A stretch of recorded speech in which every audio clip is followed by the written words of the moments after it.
अगर आपको अस्थमा है या कोई भी आपको सांस से संबंधित बीमारी है, तो कई बार आपने सुना होगा या आपके डॉक्टर्स ने आपको एक्स-रे रेकमेंड किया होगा या कई केस में आपको फाइब्रोस्कैन भी रेकमेंड किया जाता है या फिर आपको कई बार बताया जाता है कि आप सीटी स्कैन कराइए, एमआरआई करवाइए। रीज़न बीइंग आपका उसमें क्लैरिफिकेशन होता है, उसमें फाइंडिंग्स आपको मिलती हैं कि एक्चुअली में आपके लंग्स में प्रॉब्लम है या नहीं और अगर है तो कहाँ पर है। जनरली अगर आप अस्थमा के पेशेंट हैं या आपको कोई भी रेस्पिरेटरी प्रॉब्लम्स हैं जैसे कि इंटरस्टिशियल लंग डिजीज जिसे हम आईएलडी के नाम से भी जानते हैं या कोई और प्रॉब्लम जैसे आप बात कर सकते हैं ब्रोंकाइटिस की, साइनसाइटिस की, राइनाइटिस की, ऐसी कई सारी बीमारियां हैं जिसमें आपको एक्सरे करवाना ज़रूरी होता है जिससे हमें पता चलता है कि प्रॉब्लम कहाँ पर है और क्या है और उसका ट्रीटमेंट उसके अकॉर्डिंगली किया जाता है।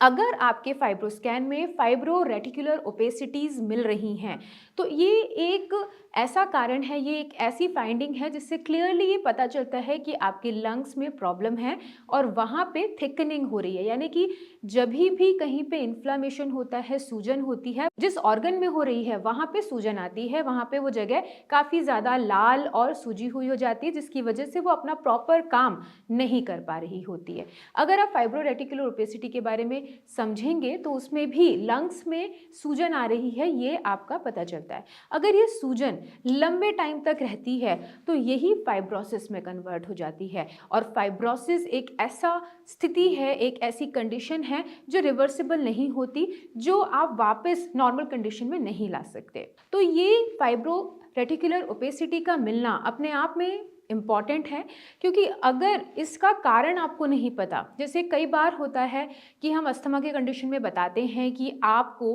पॉलन ग्रेन से एलर्जी है या आप बताते हैं कि किसी पर्टिकुलर एनवायरनमेंट की वजह से आपको प्रॉब्लम है या स्मॉग की वजह से प्रॉब्लम है, स्मोक की वजह से प्रॉब्लम है, सीजन चेंजिंग की वजह से प्रॉब्लम है, ठंडे गर्म खाने की वजह से प्रॉब्लम है। अगर ये कारण आपको कंडीशन नहीं मिल रही है और इडियोपैथिक कंडीशन है, मतलब ये कारण नहीं है उसके बावजूद आपकी जो लंग्स हैं वो सफ़र कर रहे हैं, वहाँ पे इस तरीके की फाइंडिंग्स मिल रही हैं, तो ये डिनोट करता है कि ये इडियोपैथिक है जिसका कारण नहीं पता लेकिन लंग्स जो हैं वो क्षतिग्रस्त हैं। और अगर आपको फाइब्रो रेटिकुलर ओपेसिटी मिल गई है इसका मतलब ये अर्ली साइन है जो आपको बता रहे हैं कि लंग्स में प्रॉब्लम है और जितनी जल्दी ये बात पता चलेगी उतनी जल्दी आप उसका ट्रीटमेंट कर पाएंगे और उसे फाइब्रोसिस की स्टेज में लाने से रोक पाएंगे। तो इसीलिए ये टेस्ट इम्पॉर्टेंट होते हैं और इस टेस्ट में जो भी फाइंडिंग्स आती हैं उसके अकॉर्डिंगली आपको ट्रीटमेंट बताया जाता है और उस स्थिति को वहीं पे या तो रोका जाता है या रिवर्स किया जाता है। जैसे मैंने आपको बताया कि फाइब्रोसिस एक ऐसी स्टेज है जिसे रिवर्स नहीं किया जा सकता, तो उस कंडीशन में ना आए लंग्स आपके, ये बहुत ज़्यादा ज़रूरी है। तो अगर आप किसी भी